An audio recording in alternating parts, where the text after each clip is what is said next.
Merry Christmas.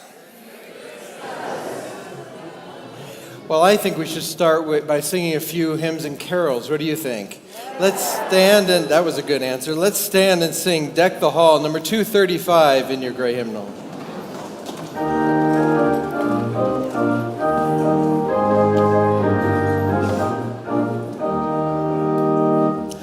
Deck the hall with boughs of holly, fa la la la la la la la la. 'Tis the season to be jolly, fa la la la la la la la la.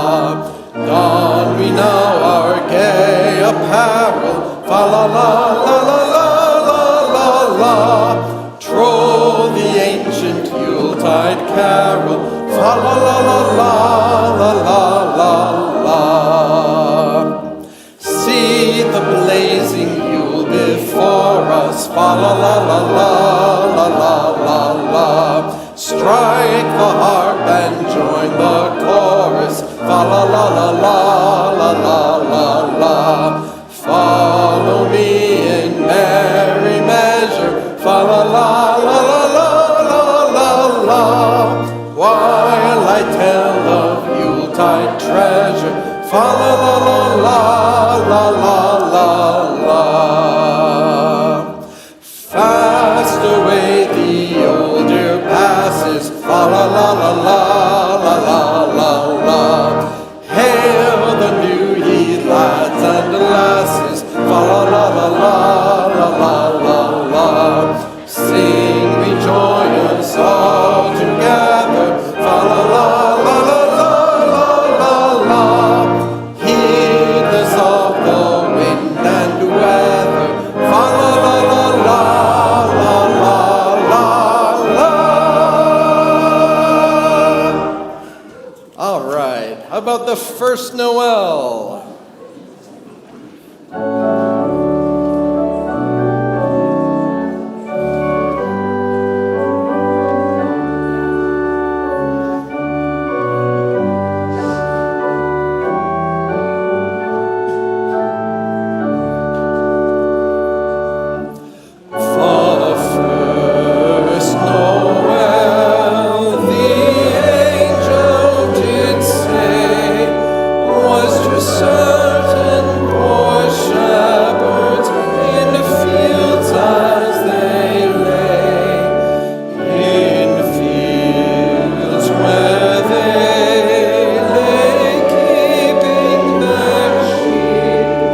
Number 245, if you want to sing some harmony.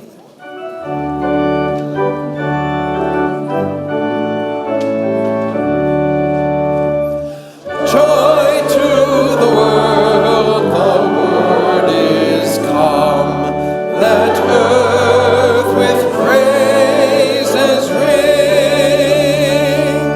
Let every heart prepare a room, and heaven and nature sing, and heaven and nature sing, and heaven and nature sing. Joy to the earth, now gladness rings. Hearts their songs employ, while fields and floods, rocks, hills and plains repeat the sounding joy. Repeat the sounding joy. Repeat, repeat the sounding joy.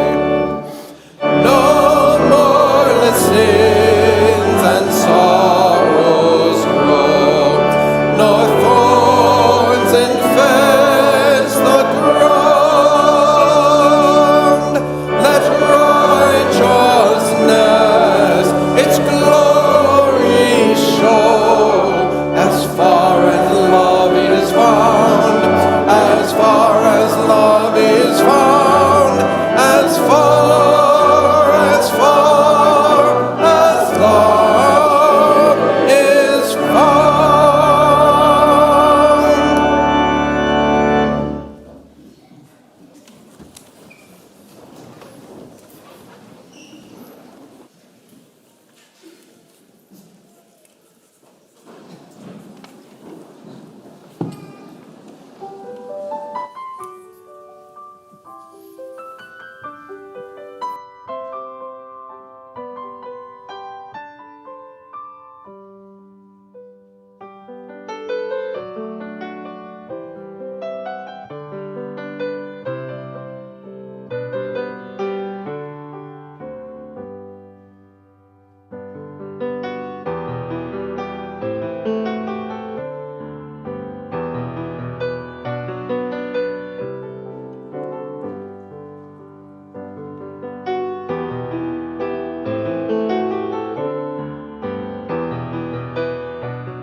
Welcome. Welcome to this Christmas Eve as we wait for the rebirth of hope, as we look for a star in the heavens, as we find once again a shimmering light within that reminds us that true joy is possible, forgiveness is possible, Love is possible. Peace is possible. Let us greet this hour of possibility with these words from Libby Stoddard. The winter holiday season is a time of excitement. It is a season for all our senses. It is a season for looking at candles, strung lights, at festooned store windows. It is a season for hearing rich music, greetings joyfully given, the squeak of snow underfoot on crisp, cold mornings. Eventually. It is a season that the sense of smell can locate on a calendar. Latkes frying, evergreens, the perfume of candle and hearth fire. It is a season for tasting fruitcake, candy canes, cookies, the first snowflake on your tongue. It is a season for touching, hugs of welcome and farewell, the prickle of pine, the texture of mittens, scarves, and stocking caps. It is the season for our sixth sense also, our unnamed sense, the deep pleasure of seeing those we love, of caring about those we do not know, wonder at the old stories' new meanings, the warmth of good memories which no one can take away, and the hope of better memories in the making. We come together, bringing the season and its excitements with us. Let us attend and let us rejoice. And we invite you now to rise in all the ways that we do, to join in our words of chalice lighting.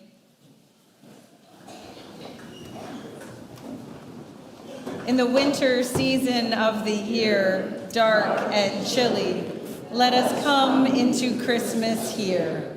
Let this light and warmth brighten our lives and our world. Let us find in the dark corners of our souls the light of hope, a vision of the extraordinary in the ordinary. Let us find rest in the quiet of a holy moment to find promise and renewal. Let us find the child in each of us, the new hope, the new light born in us. Then will Christmas come. Let's sing together our opening hymn, number 226, People Look East.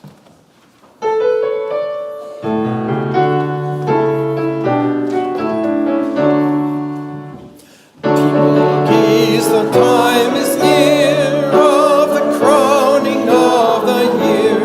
Make your house fair as you are able. Trim the hearth and set the table. People look east and sing today. Love the guest is on the way. Furrows be glad, the earth is bare. One more seed is planted there. Give up your strength, the seed to nourish, that in course the flower may flourish. People look east and sing today. Love the roses on the way. Stars keep the watch when night is dim. One more light all shall brim, shining beyond the frosty weather. Bright as sun and moon together. People look east and sing today.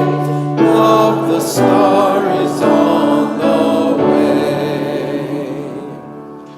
Please be seated. Our first story today, a Cobweb Christmas. Once upon a Christmas time, long ago in Germany, there lived a little old woman. She was so little she had to climb upon a step stool to reach her feather bed, and so old she couldn't even count all the Christmases she'd seen. The children in her village called her Tante, which means auntie in German. Tante's home was a cottage at the edge of a thick fir forest. The cottage had but one room, one door, and one window, and no upstairs to it at all. It suited the old woman, for there was room enough within its walls for her to keep a canary for singing, a cat for purring, and a dog to doze beside the fire. Squeezed up against the cottage was a barn. The barn was a bit bigger, and in it, Tanta kept a donkey for riding, and a cow and a goat for milk and cheese. She had a noisy rooster as well to crow her out of bed each morning, and a speckled hen to lay an egg for her breakfast. With so many animals about, the tiny cottage wasn't tidy, but Tanta didn't fuss over a few feathers, a little fur, or a spider web or two. Except once a year, when the days got short and the nights grew long, the old woman would nod her head and say, "Time to clean for Christmas." Then she'd shake the quilt and wash the window and scour the soot from the kettle. She'd scrub the floor on her hands and knees and stand tiptoe on her step stool to sweep the cobwebs from the ceiling. This Christmas was just as always. "Wake up," said Tanta, snapping her fingers. The dog stopped dreaming and dashed off to dig for bones beneath the bushes. "Scat!" cried Tanta, flapping her apron. The cat hid under the bedclothes, and the canary flew to the chimney top. "Shoo!" scolded Tanta, swishing her broom. All the spiders and each little wisp of web went flying out the door as well. When she'd washed and wiped every crack and corner of the cottage, the old woman nodded her head and said, "Time to fetch Christmas." Then Tanta took the axe from its peg on the barn and hung the harness with the bells upon the donkey. She scrambled onto the donkey's back, nimble as a mouse, and the two jogged and jingled into the fir forest. They circled all around, looking for a tree to fit Tanta's liking. "Too big," she said of some, and "crooked as a pretzel," she said of others. At last, she spied a fir that grew straight, but not tall, bushy, but not wide. When the wind blew, the tree bent and bobbed a curtsy to the little old woman. "It wants to come for Christmas," Tanta told the donkey, "and so it shall." She chopped down the tree with her axe, taking care to leave a bough or two so it might grow again. And they went home, only now the donkey trotted with the tree upon his back, and Tanta skipping along beside. The tree fit the cottage as snugly as if it had sprouted there.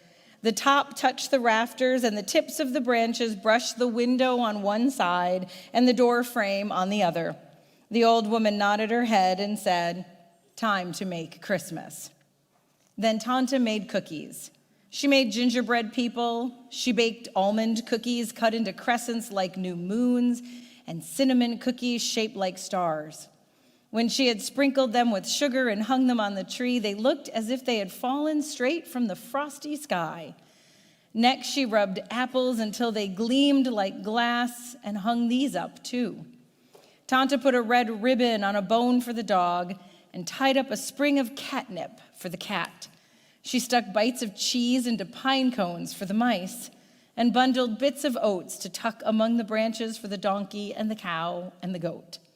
She strung nuts for the squirrels, wove garlands of seeds for the birds, and cracked corn into a basket for the chickens. There was something for everyone on Tanta's tree, except, of course, for the spiders, for they had been brushed away. When she was done, the old woman nodded her head and said, "Time to share Christmas." Tanta invited all the children in the village to come and see the tree, as she did every year. "Tanta," the children cried, "that's the most wonderful tree in the world." When the children had nibbled the apples and sampled the cookies, they went home to their beds to wait for Christkindl.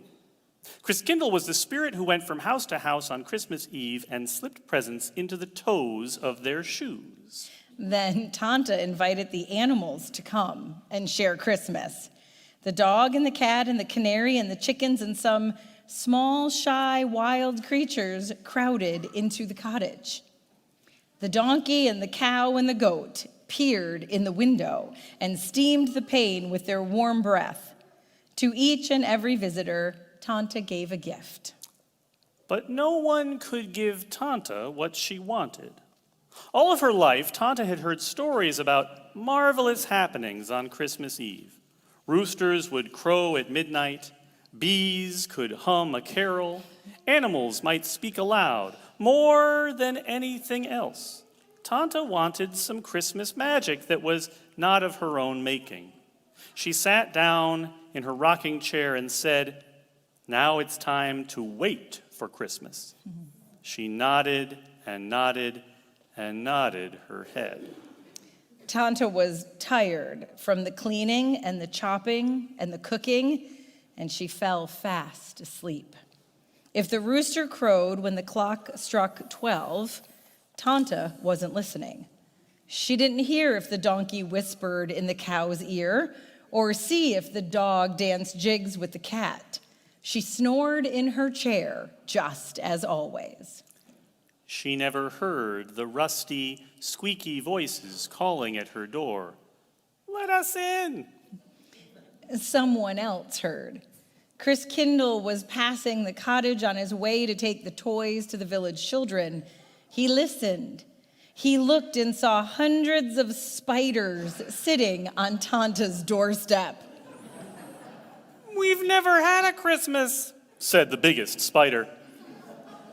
"We're always swept away. Please, Christkindle, may we peek at Tanta's tree?"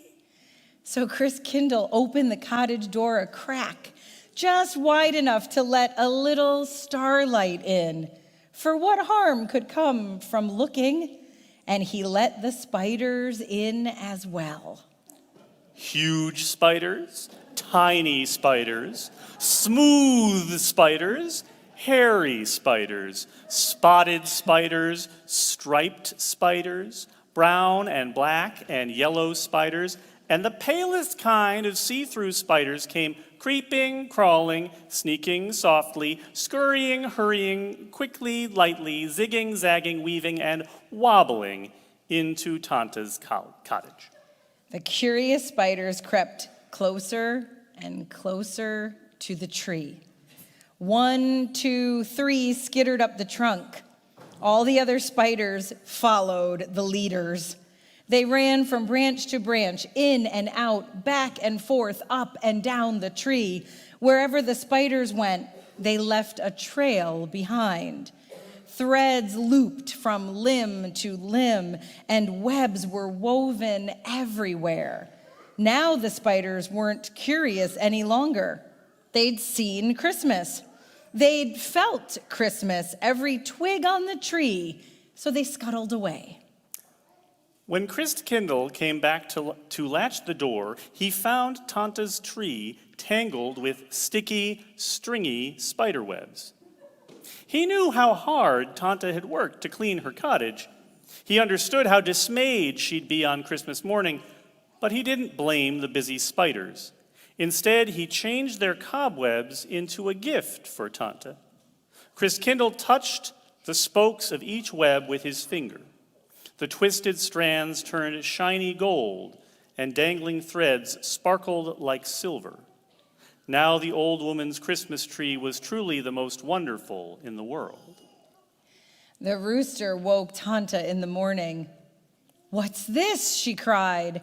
She rubbed her eyes and blinked at the glittering tree. "Something marvelous has happened." Tanta was puzzled as well as pleased. So she climbed on her stool, and the better to see how much magic was spun. At the tip top of the tree, one teeny tiny spider, unnoticed by Christkindle, was finishing its web. "Now I know why this Christmas is not like any other," said Tanta. Tanta knew, too, that such miracles come but once. So each Christmas time thereafter, she did not clean so carefully, but left a few webs in the rafters so that the spiders might share Christmas. And every year after, she'd hung the cookies and the apples and the garlands on her tree, and then Tanta would nod her head and say, "Time for Christmas magic." Then Tanta would weave tinsel among the branches until the tree sparkled with strings of gold and silver, just as her tree did on the Cobweb Christmas, just as Christmas trees still do today.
Reading from Max Coots. I don't like green apples anymore. I used to. I also liked Saturday afternoon movies, collecting match folders, saving tinfoil, playing kick the can, gathering horse chestnuts, picking up old spikes along the railroad track, and eating mustard sandwiches. I have no desire to do these things anymore. I have outgrown them. I have outgrown so many things. Happily, there is much I have not outgrown.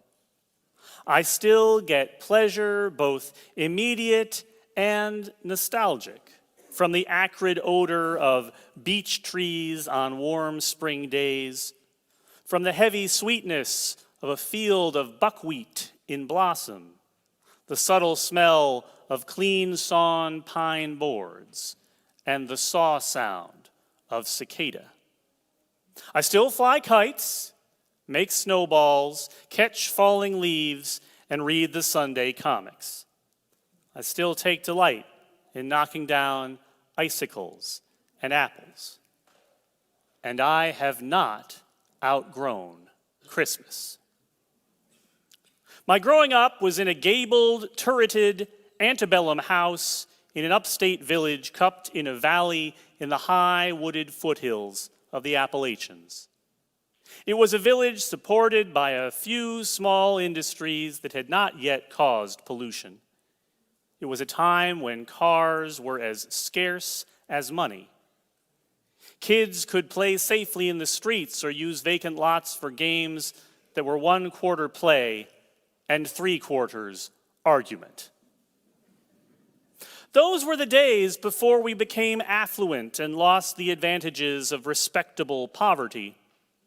It was the time and setting for the perfect picture card type of Christmas with lots of snow, good cheer, gifts, and jingling bells. But the waiting, the last leaves so easily fallen had been so tediously raked, the last hickory nuts gathered and Indian summer days frozen to drab emptiness before the lasting snow. Christmas had become a selfish obsession and an elevating dream. In anticipation, it was greedier than a birthday, freer than the last day of school, more exciting than the 4th of July, more loving than Mother's Day, more delicious than Thanksgiving, and more reverent than Memorial Day. Anticipation gained momentum as the magic month dragged on. Finally, it arrived in an avalanche of sheer delight. There was the tree, each year the most beautiful one we've ever had, with ornaments as fragile as memories.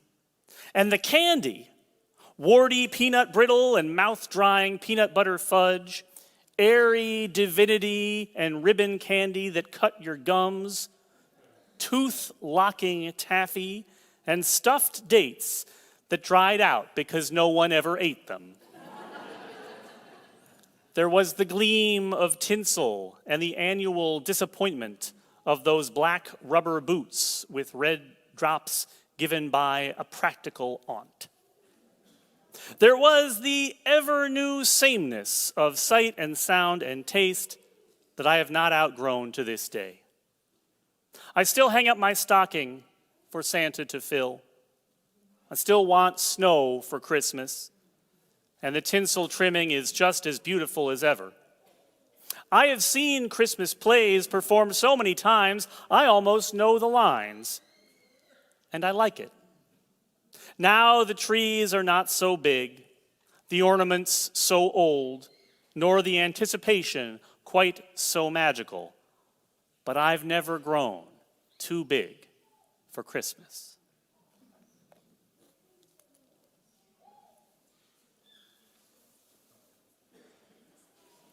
Let's sing together number 246, O Little Town of Bethlehem. Please rise in body and or in spirit.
Our next story, one of two lambs. Long, long ago, on the far hills of Judea, there were pastured many flocks of sheep. Among them were two late-born lambs. They followed their ewes for the best grazing, but they huddled close to their shepherds to listen, to satisfy their curiosity about many things. Now, among the shepherds, there was an ancient one, well-versed in prophecy and lore. As the days waxed colder, he began to speak of a great expectancy that was spreading among the Arab and the Hebrew tribes. It concerned a child who was to be born of lowly folk, yet born to be a king. The two small lambs listened. A child born of lowly folk to become a king. Here was a great wonderment. Shepherds and sheep were lowly. Could it be that among the shepherd's hut below this baby might be born? Was it among the hills of Judea that the great expectancy would come to pass? The Ancient One reminded all who listened that with all great prophecies there comes always some sign of when and where the happening might come. But much time passed. Nothing happened. The small lambs grew overeager and troubled. One night, as they lay close to their mothers, they could not sleep. At last, the smaller lamb spoke. Nothing is ever found unless it is searched for, not even grass. Come, let us go down the hills and look for this child. So the two lambs began their search. They looked into every hut. They circled every fire where shepherds lay keeping watch. They found nothing. Now where do we go? Asked the larger lamb. We keep on, said the smaller lamb. Thus they came to a road that wound between the hills. It was the road to Bethlehem, but this they did not know. As they went, the small lamb lifted his eyes to the stars for some sign, some beckoning light. The other lamb plodded along, looking for hindrances. At long last, he said, I am tired. There is nothing but foolishness to this search. Sheep are called silly creatures, and that is what we are. I will lay me down by the road and sleep until morning, and then I will return to my flock. Lay yourself down, said the smaller lamb. I go on. So the two lambs went their separate ways. Gladness and wonderment welled up in the heart of the smaller lamb as he followed the road. I think his eyes were the first to catch the brightening of the skies and see the star. His ears the first to hear the angels singing. I will follow the star. That is the sign, he said. The star led the small lamb to the lowly stable, the door open to the night. From inside shone radiance, and he could hear the lowing of cattle, the stamping of donkeys' feet. He entered, and inside found the baby, his mother, crooning over him. The lamb knelt and nuzzled the tiny hands. He said softly to the shining child, You will remember, and I will remember, that a small lamb was the first to find you. Then he departed into the night to tell all who would listen and understand.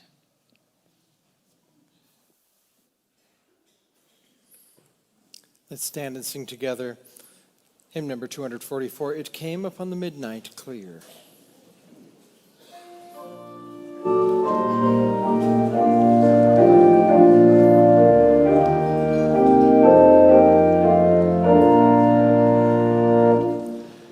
It came upon the midnight clear, that glorious song of old, from angels bending near the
let us recall the story of the wise ones, a symbol of wisdom that echoes across the centuries. Everywhere we turn, we see the obvious signs of Christmas.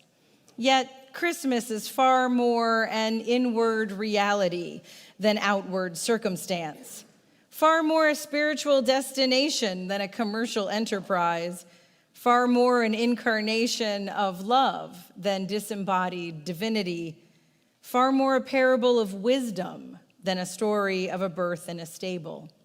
In this season, we are invited once more to walk in the footsteps of the wise, the ones who followed a star and eventually found a babe in a manger in a stable in the town of Bethlehem. The book of Matthew does not tell us much about the wise men or their reason for making such a long and arduous trip to Bethlehem. In the original Greek text, they are called magi, a word thought to refer to Zoroastrian priests of Persia. This suggests the possibility that the wise men made a much longer trip than we ever imagined. Not a trip across the desert, but a trip across time. Perhaps they traveled 1,000 years, bringing with them the celebration of the birth of the Persian god Mithra. Legend has it that Mithra, being both human and divine, was found one night by shepherds abandoned in a cave. As he grew, Mithra did many wondrous things for people until he finally returned to the sky, traveling daily across the heavens in a flaming chariot. Stories have the ability to travel across time, to be refashioned and reused. The tradition of gift giving that surrounds Christmas focuses on the gifts that we give and receive. The wise men, so it is said, brought gifts of gold, frankincense, and myrrh, gifts of great value to give to this infant, although there's no mention of what happened to those gifts. There are many other gaps in the nativity story, and one may wonder about the omissions. Human curiosity and creativity suggest possible narratives to fill the gaps. Do you wonder what the wise men took with them as they headed back to the far-off land from which they had come? Perhaps they took faith with them, faith in the human capacity for goodness, faith in the ultimate triumph of justice, faith in the power of truth. Perhaps they took love with them, for that was the gospel that Jesus preached. His good news was his belief in the transforming power of love, a radical love of oneself, one's neighbor, of the stranger, and even, and perhaps most importantly, one's enemy. Perhaps they took hope with them, hope in the possibility that a better world might one day come into being. After all, Jesus spoke passionately about his vision of the kingdom of God, an inward commitment to a way of being that could profoundly impact a person's actions and therefore the world. In our tradition, the kingdom we envision is the beloved community with peace, liberty, justice for all. In the tradition of the wise ones over all the centuries, over all the countries and continents, what gifts could we bring to the world? Might we bring a generosity of spirit that makes it possible for us to focus on abundance, as well as the willingness to share what we have? Might we bring a willingness to forgive, based upon an injunction to forgive 70 times 7, but also based upon an awareness of the worth and dignity of every person? Might we bring a commitment to justice, to equity, compassion as the foundation of human relations as a basis for peace on earth and goodwill to all? Might our ongoing search for truth and meaning help us to discover again the essence and the peace of Christmas as some newly remembered dream? In this season, let us be wise ones bearing gifts of faith and love and possibility. In doing so, we join a long procession of people across the ages that again and again have carried with them the gift of hope.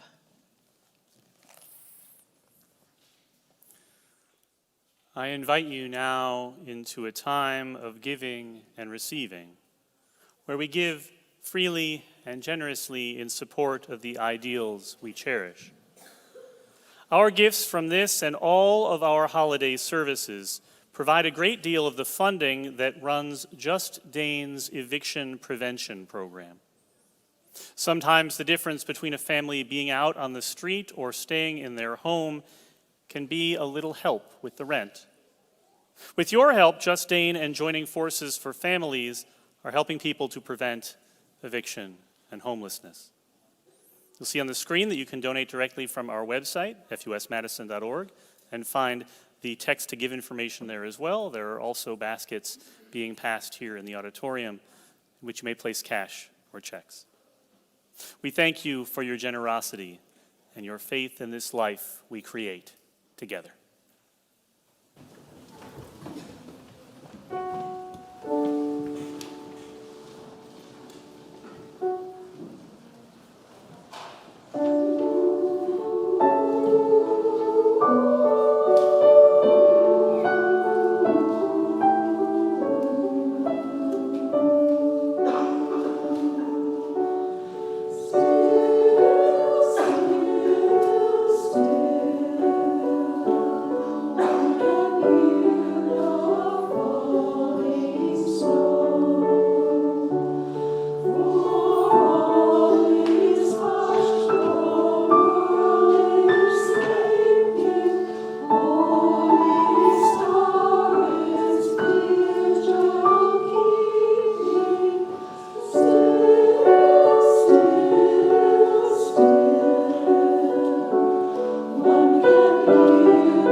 We stand with eyes toward the east, awaiting the rising of a star, and pray that love shall become flesh and dwell among us, and that compassion shall be born in human hearts.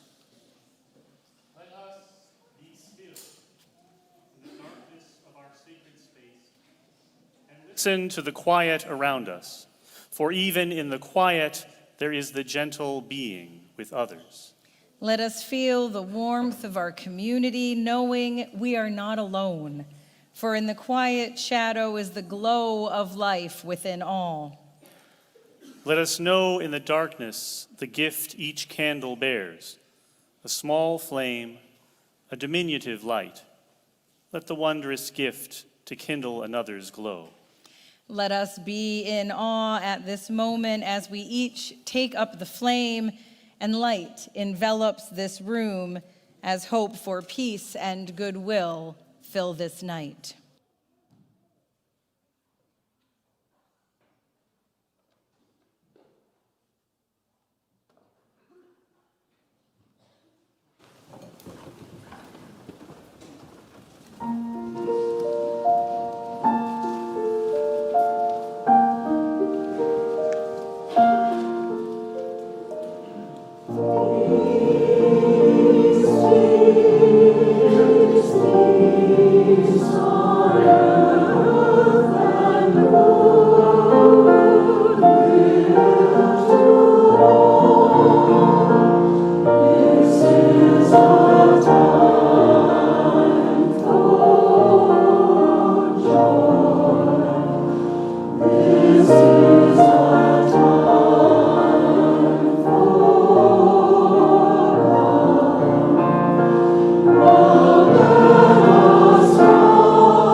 Tonight, in this community, we have shared stories, sung carols, opened our hearts to the beauty of music.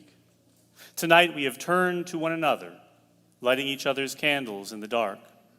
Tonight, we have dared to hear a message of hope spoken once again against the challenge of the world.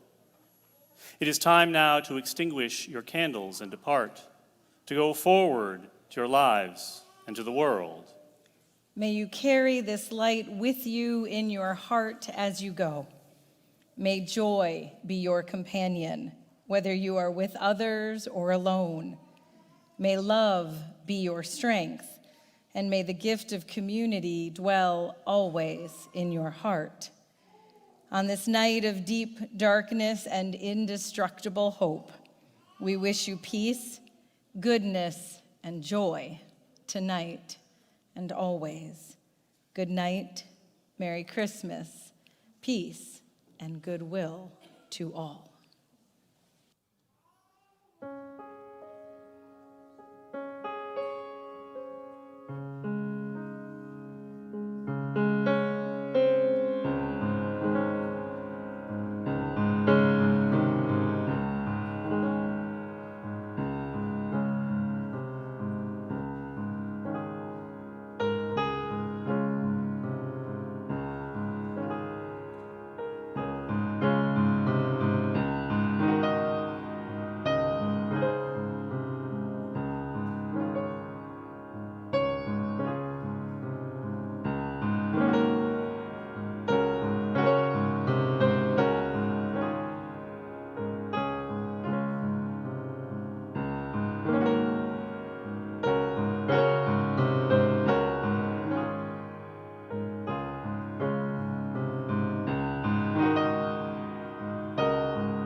Thank you so much. Great job. I hope you feel great about it. Merry Christmas. Hope to see you again next